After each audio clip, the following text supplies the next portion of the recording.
On August 9th, 2023, a young Russian pilot named Maxim Kuzminov would do something highly unusual. He flew his helicopter deep into Ukrainian territory, but unlike his fellow Russian servicemen, Kuzminov wasn't carrying out an attack. He was defecting. After landing in Ukraine with his aircraft intact, the pilot was rewarded with $500,000 and a new Ukrainian identity. Hoping to disappear, Kuzminov, now Igor Shevchenko, relocated to a quiet beach town in Spain, believing he had escaped the Kremlin's reach. But just a few months later, Kuzminov's body was found in a parking garage. He had been shot 6 times with a Russian Makarov pistol. His car was discovered burned on the outskirts of town. The perpetrators were never identified. Kuzminov's assassination is not an isolated incident. It is part of what analysts call Russia's shadow war, a campaign of covert violence, sabotage, and intimidation waged far from the front lines of Ukraine. Unlike conventional warfare, these operations are designed to confuse, intimidate, and punish, all while staying just below the threshold that would trigger retaliation. This is not a temporary tactic. It's how Russia wages war.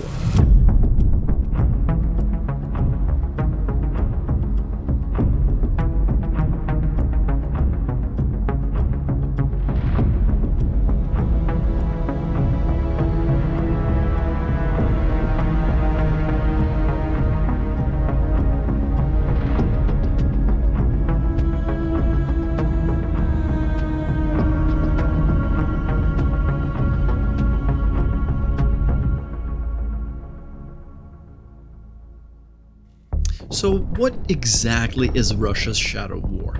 According to new research from the Center for European Policy Analysis, or CEPA, it's not a series of isolated incidents. It's not improvisation. It is a deliberate strategy. In its simplest form, Russia's shadow warfare is a concerted campaign of physical assaults designed to degrade an adversary without provoking military reprisals.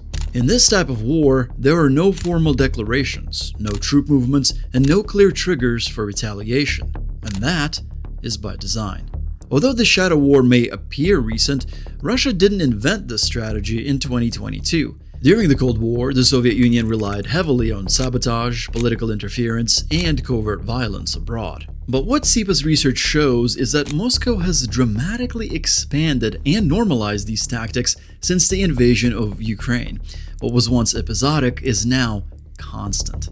The reason for this evolution is straightforward. In a head-on conventional war, NATO holds the advantage. Its combined military and economic power dwarfs that of Russia in active personnel, aircraft, naval assets, armored vehicles, and overall economic capacity. For this reason, a direct clash would be a gamble Moscow is unlikely to take. But shadow warfare flips that equation. A single act of sabotage can shut down infrastructure, disrupt supply chains, and dominate headlines, all without a single Russian soldier being officially involved. Each incident on its own appears manageable. A fire here, a drone incursion there, a cyber attack quickly contained. But together, they create something more dangerous. A new normal, a security environment where sabotage, intimidation, and covert violence become routine. And once these acts fade into the background, deterrence begins to erode. In its latest research, CEPA identifies several core objectives behind Russia's shadow warfare. First, to test NATO's limits repeatedly and cheaply. Second, to undermine political unity by forcing each country to respond alone. Third, to punish defectors, dissidents, and supporters of Ukraine anywhere in the world. And finally, to signal reach, to show that distance, borders, and peace treaties offer no real protection. Taken together, these operations form a clear pattern, a sustained campaign designed to reshape Europe's security environment without ever triggering a conventional war. And over the past few years, that campaign has moved from theory into action across Europe and beyond. If Russia's shadow war is a strategy, these are its tactics. The Kremlin's operations largely fall into 4 categories: sabotage, cyber attacks, air incursions, and espionage. Let's start with sabotage. In 2024, two young Ukrainian nationals carried out an arson attack on an IKEA store in Lithuania. At first, it looked like petty vandalism, but investigators later discovered the pair had been recruited through a chain of more than 20 intermediaries, a deliberately layered network designed to obscure the link back to Russian intelligence. Their compensation, 10,000 euros and a used BMW. A more sophisticated attack took place in November 2025 when several individuals, including Ukrainian citizens, sabotaged a major rail line used to transport military aid from Poland to Ukraine. More than 108 trains pass along that route each day. Disrupting it wasn't symbolic, it was strategic. And once again, investigators uncovered the same architecture. Foreign handlers, proxy operatives, and layers of intermediaries separating Moscow from the act itself. By now, the playbook becomes clear. Russian intelligence targets young, economically vulnerable recruits, often Ukrainian migrants. It uses informal networks and criminal channels. It inserts layers of middlemen to slow attribution and investigation. The objective isn't just damage, it's deniability. But sabotage is just the tip of Russia's strategic iceberg. Over the past decade, Moscow has transformed cyber warfare from a tool of mischief into a core instrument of state power. At first, Russia's attacks were blunt: overwhelm websites, disrupt communications, create confusion.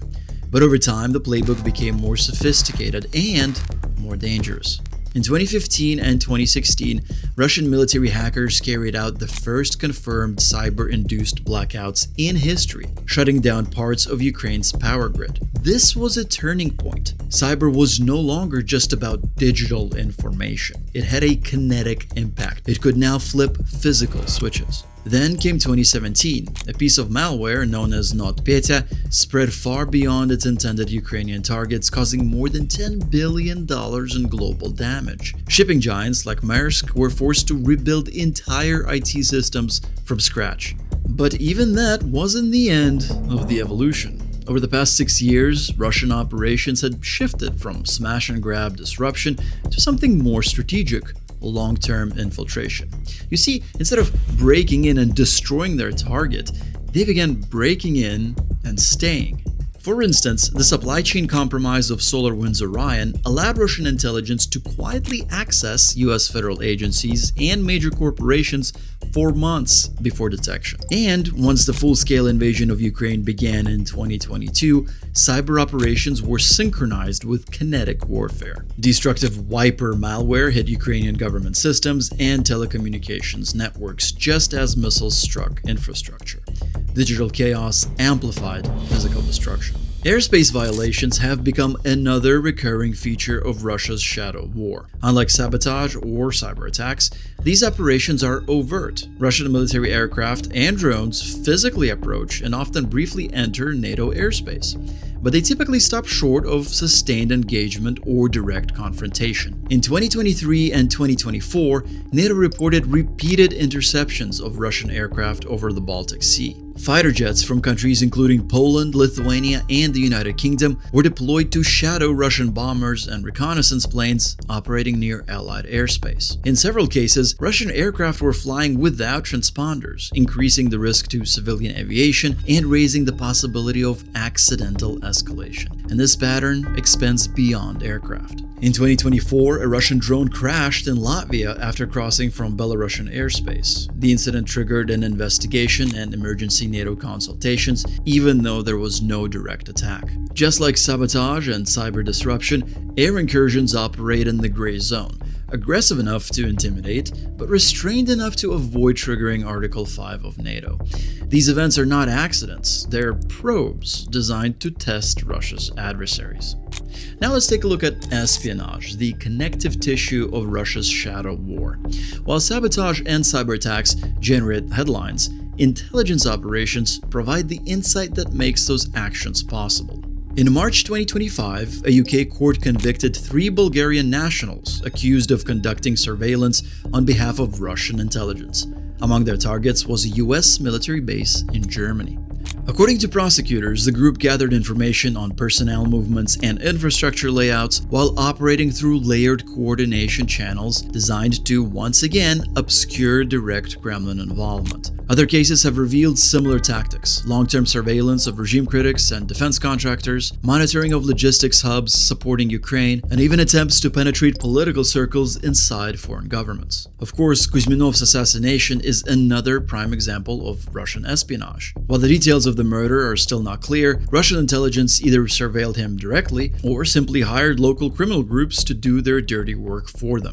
As you can see, Russian espionage feeds directly into all other elements of the shadow war. Intelligence gathered through surveillance can guide sabotage operations and assassinations. Access gained through cyber attacks can enable disruption at a chosen moment, and information about NATO defenses can help Russian drones penetrate Allied airspace. In this sense, espionage is not just a standalone tactic, it is the very infrastructure of the shadow war. But if Russia's shadow war is now a permanent feature of modern geopolitics, the question becomes obvious: can it be stopped? And according to researchers at SIPA, the answer is yes, but only if Western governments fundamentally rethink how they approach this type of conflict. One of the biggest problems with current deterrence is misclassification. Acts of sabotage are often treated and investigated as isolated criminal incidents. Cyber intrusions are handled as technical disruptions. Assassinations and other forms of targeted violence are treated as ordinary gang activity. And so in the end, a coordinated campaign by a hostile state ends up being processed as a series of unrelated problems. The second issue is speed. Russian operations are fast and deniable. Western responses, by contrast, are slow and consensus-driven. Governments debate attribution, allies consult one another, and meanwhile, Russian information operations work overtime to strengthen Moscow's narrative in the public square. By the time decisions are made, the political urgency of the incident has often faded. Another factor is fear of escalation. For years, European governments have tried to avoid setting clear red lines, hoping ambiguity would prevent a direct confrontation with Russia. But in practice, that restraint has had the opposite effect. Each unpunished incident raises Russia's tolerance for risk, and with every new operation, the boundaries of acceptable behavior expand. Finally, deterrence has often been tied to courtroom standards of proof. Shadow warfare is designed to exploit this weakness. Waiting for undeniable evidence before responding strategically often means acting too late. So what would a more effective strategy look like? SIPA's research points to several key changes. First, governments must shift from treating incidents individually to recognizing the cumulative pattern behind them. Second, Allied consultation must become the routine rather than the exception. Instead of waiting for a dramatic crisis, European governments should regularly coordinate responses to shadow aggression. Third, hybrid threats must be treated as a unified strategy. Cyber attacks, infrastructure sabotage, drone incursions, and proxy violence are not separate challenges. Another recommendation is to establish a standing menu of consequences. Rather than improvising responses after every incident, governments should predefine a range of measures that can be activated quickly. Coordination between European institutions also needs improvement. Right now, responsibilities are fragmented between NATO and the European Union. SIPA recommends a clear division of labor. NATO focuses on detection, defense, and military response, while the European Union leads on economic pressure, border controls, law enforcement, and export restrictions. Another key shift involves leadership. Responses to shadow warfare should be coordinated primarily through national security institutions rather than treated purely as law enforcement matters. And finally, governments must recognize that the front line of this conflict often runs through civilian systems. Undersea cables, energy grids, telecommunication networks, much of this infrastructure is privately owned. That means effective deterrence requires deep and proactive cooperation between governments and the private sector. None of these steps will guarantee that Russia's shadow war will disappear, but they could significantly raise the cost of continuing it. Deterrence is not about preventing every single incident. It is about making the campaign itself unsustainable. The challenge for the West is to prove that even below the threshold of war, aggression still carries consequences.